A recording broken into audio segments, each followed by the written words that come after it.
So to start off, you are the producer for, maybe just give us your name and how you're involved with the Sirius movie.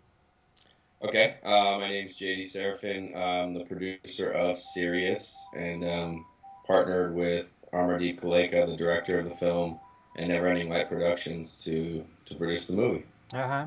How did you first become aware of Dr. Greer and his work? Um, it was interestingly enough, there was a project that Amardeep has developed that him and I were working on actually about a year ago, a little more than a year ago, that was involving similar subject matter, and they had approached Dr. Greer to be a consultant on the film because of his background and experience as one of the more respected researchers in the field, and it just turned out Dr. Greer wanted to do a documentary, and we thought, yeah, we definitely. I mean, in the initial meeting, and Arm can tell the story a little better than I can, but essentially Arm was like, you should do a documentary, and Dr. Greer was like, I want to do a documentary. So we decided to move forward and to, after some back and forth and figuring out how we were going to get it off the ground, decided to give crowdfunding a try, which was obviously, very successful, most highly, the highest amount of money raised for a documentary crowdfunding yet. And, and then we were off and running. It was actually about almost a year ago exactly today that we launched the crowdfunding of the film, and now the film's already released. So for people who are familiar with the film industry and how long it normally takes to do a documentary and finance it and edit it and shoot it and, release it, etc., it's been a whirlwind. It's happened really fast. So Yeah, that was some quick turnaround because even in this field, people will get interviewed, and 2 years later, they're wondering, where's the film? Where's the film? And because people are working really hard or trying to raise the money. So, were you surprised that the crowdsourcing did so well? I mean, we knew that there was a fertile market there in terms of the amount of interest in the subject as a whole, outside of just the niches that are, Dr. Greer's core followers and the people who are most passionate about the subject. We knew that worldwide the trends were showing that there was a lot of interest in the topic, but at the same time, we knew that it would be somewhat successful, but you can never predict how successful anything like that will be until you do it. So when we launched it and the thing just roared out of the gate, we were like, okay, well, this project's gonna go. So it hasn't slowed down since then. So it's been an amazing ride. Hmm. How's the reaction to the film been? It's predominantly been very positive. There's always going to be, and this was a conundrum that we had when we were looking at the film and editing it and conceptualizing it, was we knew that it was difficult to.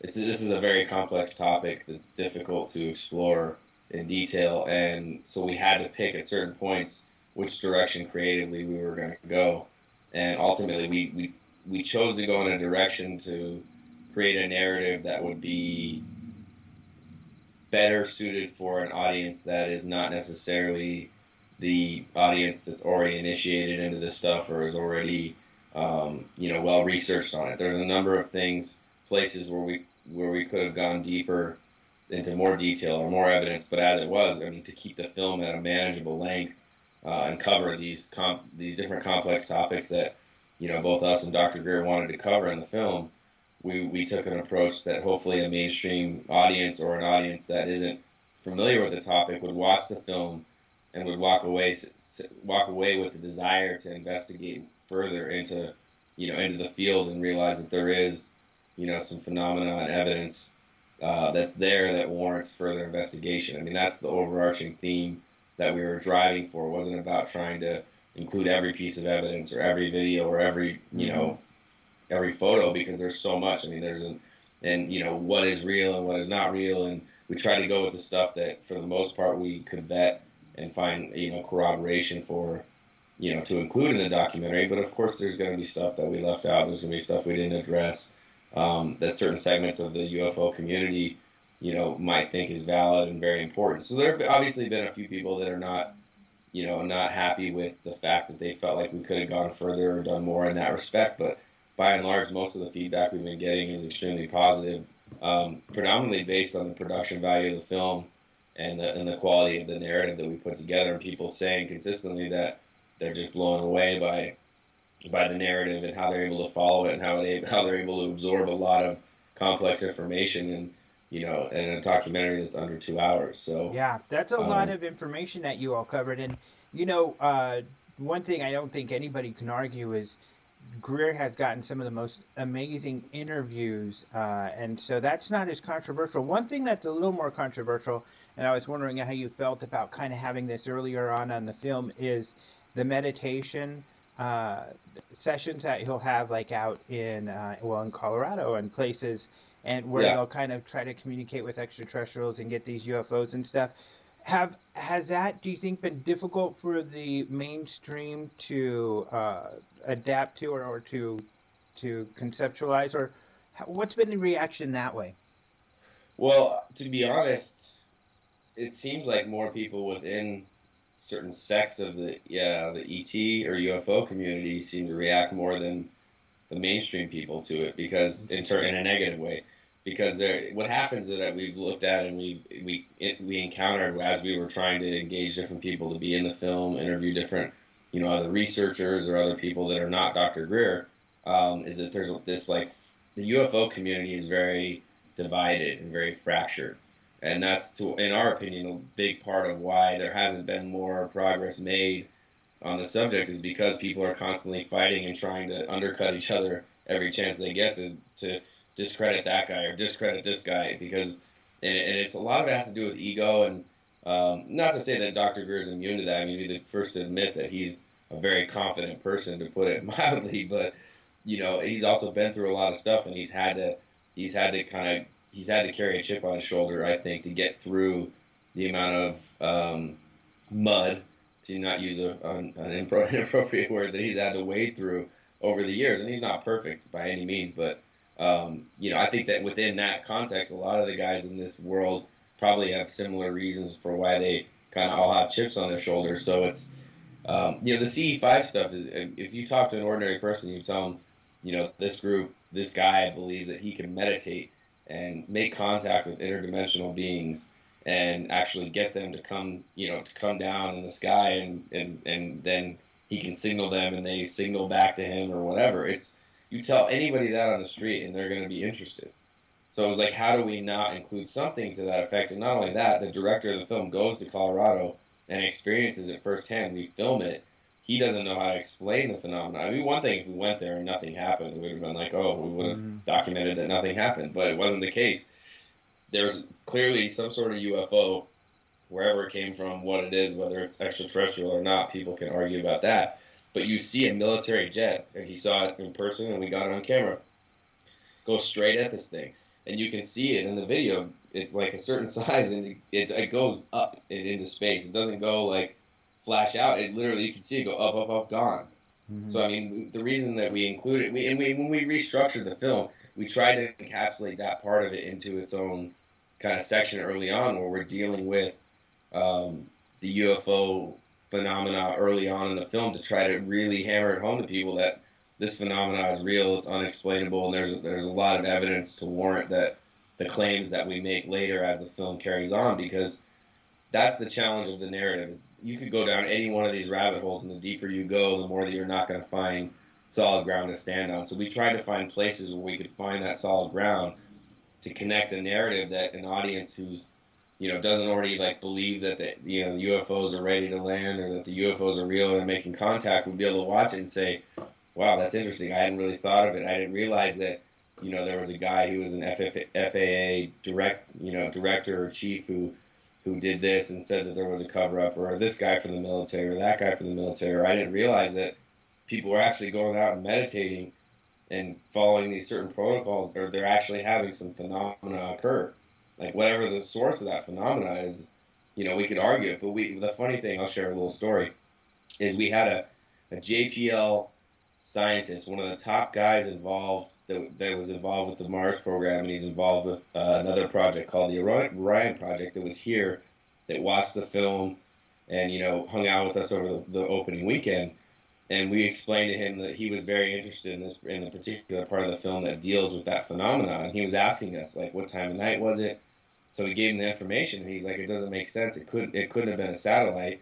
So he was he himself was trying to pick it apart, and he couldn't make sense of it. He was very intrigued by it. And overall, the funny thing is he loved the film. I mean, this is a guy who doesn't believe in UFOs, had no predisposition, and he was, after the film, he was like, that was amazing. And so to have a JPL rocket engineer who's one of the top people working on space programs probably in the world, or at least in this country, to say that, it was like, to me, it was kind of confirmation that the audience that we made the film for was, for by and large, hopefully gonna, you know, resonate with the film the way we want them to. Now the goal is still to figure out ways, excuse me, to push out beyond, you know, the core demographic, beyond the choir, and that's what we're focusing on right now. Mm-hmm. So, and this gentleman was at the premiere? He was at the premiere. He Okay. was at, actually, no, he didn't come to the premiere. We actually screened it for a small group Okay. the night before the premiere. So we saw it then, and then, you know, we've been in touch. He's a good friend of one of the members of our team, Okay. and he was very skeptical. And then when Cool. he saw the video and saw it, and we discussed it with him, you know, gave him all the data and all the variables that, because we analyzed it too. When Arm came back from that trip, you know, I'm sitting there thinking, all right, well, I'm from Colorado. I know there's a big Air Force base that's right there, that's not far from Crestone. There's NORAD. There's all these, you know, secret installations. Like, maybe it was just, you know, some advanced military craft that we haven't seen before, and it could have been. But the fact remains is they've consistently gotten results with these protocols, and they're not the only ones doing it. You got people, you know, his name's escaping me right now because my brain's still hammered from the last couple of weeks, but there's there's not only groups all over the world that are starting to do this. I mean, literally there's, I forget the number, we have it in the film, but I think there's like over 1,000 groups in like 52 countries that are currently doing the CE5 thing and really are getting results and believe in it and swear by it. But there are, you know, there's bigger guys like Greer that are out there that, you know, that have been doing it consistently and seem to be getting some results from it. So the question I'm more interested in is like, what is the phenomena that's occurring? Like, is it like, how do we explain it? Because nobody really has a good answer in that respect. I mean, Dr. Greer has his theories of what he believes it is, and other people have theirs. But unless one of the things like comes down and lands and communicates with us and says like, yeah, this is what's going on, I don't think anybody can definitively say that they know what the phenomena is. Right. Did you have any video, besides this gentleman from JPL, any video experts or any other, I guess he is an expert, but any other experts kind of look at those videos that you took to see what they thought? Yeah, we definitely had some people like in the industry, people that work in VFX in different places. There's, you know, a guy named Ruben Langdon that's actually part of the Citizens Hearing team. He's one of the driving forces behind that. He's got some VFX guys. We showed it to him, and he's got some footage and stuff he shot. So the unique advantage we have with that piece of footage is we were there, so we know that we know what we filmed. The director knows what he felt. He wasn't a believer. He wasn't some guy that was just drinking the Kool-Aid and just trying to get people to believe something. He went out there. We went out there objectively, wanted to see like what the deal was with what Greer was claiming he could do, and there were some results that occurred. And it's happened a lot of times with people in the industry. There's been a number of big people who have gone out on these expeditions with Greer. Everyone from like Tom DeLonge and Blink-182 to, you know, Thomas Jane, who's a narrator in the film, and other people that have gone out there and had these experiences and walk away moved and changed by it. So either way, to be honest, I think going out and meditating in nature, you know, with a group of people with positive intentions is a positive thing, regardless of the other stuff around it. Now, what is the phenomenon, or why is it occurring? I don't know. Right. But we analyze the data, and we try to give people a slice of that in the film without slowing down too far on that one thing. But we try to show that we did zoom in on it and compare it to the light signatures that our cameras were getting from satellites, from planes, from other, you know, known phenomena, and you can see clearly that the thing is behaving in a manner that is unexplainable. Now, does that mean it's from another planet or another solar system? No, it doesn't mean that, but it does mean that it's some phenomena that requires further investigation, you know, and how we actually do that is the trick. And there is a guy, and I'll just then we can change topics. His name is Douglas Trumbull, and he developed a really interesting Hummer that he rigged with these crazy cameras. We tried to get him to come to one of the C5 locations, but he's a really busy guy. He's like the godfather of like IMAX cameras, and he's just in the film industry and the camera industry. He's kind of a giant. Right. But he developed this Hummer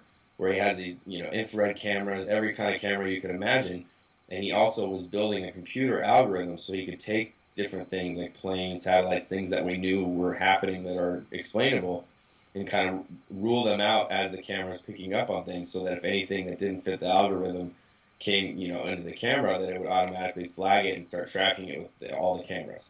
So he has this Hummer that he developed to do this. So I think things like that, technologies like that, could definitely help to drill down further on that particular phenomenon. But that's the thing, is in every one of these areas, there is a requirement or a need for further like rigorous scientific investigation, and that was what ultimately we wanted people, well, not only ordinary people, but also like the scientific community and professionals to realize that, like Lord Hill Norton says, it's like this shouldn't be the subject of tabloid newspapers and rubbish. It should be the subject of rigorous scientific investigation.